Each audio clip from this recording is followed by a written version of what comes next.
భక్తుడైన యోహాను గారు రచించిన ప్రకటన గ్రంథం 8వ అధ్యాయం. ఆయన 7వ ముద్రను విప్పినప్పుడు పరలోకమందు ఇంచుమించు అరగంట సేపు నిశ్శబ్దంగా ఉండెను. అంతటా నేను దేవుని ఎదుట నిలిచి 7 దూతలను చూచితిని. వారికి 7 బోరలు ఇయ్యబడెను.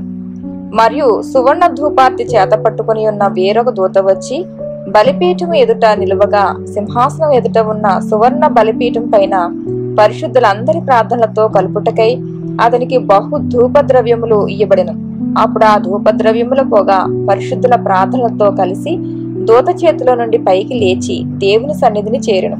ఆ దూత ధూపార్తిని తీసుకొని బలిపీఠం పైనున్న నిప్పులతో దాన్ని నింపి భూమి మీద పడవేయగా ఉరుములు, ధ్వనులు, మెరుపులు, భూకంపములు కలిగెను. అంతటా 7 బోర్లు పట్టుకొని ఉన్న ఆ 7 దూతలు ఊదుటకు సిద్ధపడిరి.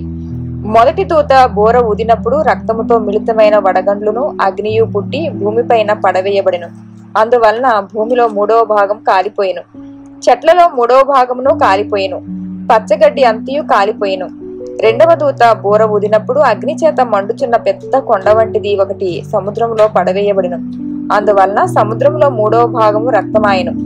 సముద్రంలోని ప్రాణము గల జంతువుల్లో 3వ భాగం చచ్చెను. ఓడల్లో 3వ భాగము నాశనమాయెను.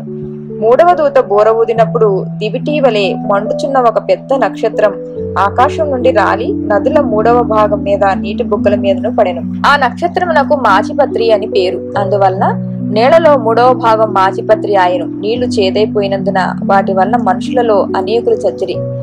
4వ దూత బోర ఊదినప్పుడు సూర్య, చంద్ర నక్షత్రములలో 3వ భాగం చీకటి కమ్మునట్లును, పగటిలో 3వ భాగమున సూర్యుడు ప్రకాశింపకుండునట్లును, రాత్రిలో 3వ భాగమున చంద్ర నక్షత్రములు ప్రకాశింపకుండునట్లును వాటిలో 3వ భాగం కొట్టబడను.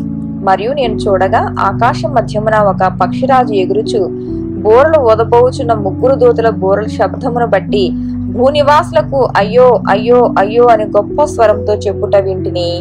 ఆమేన్.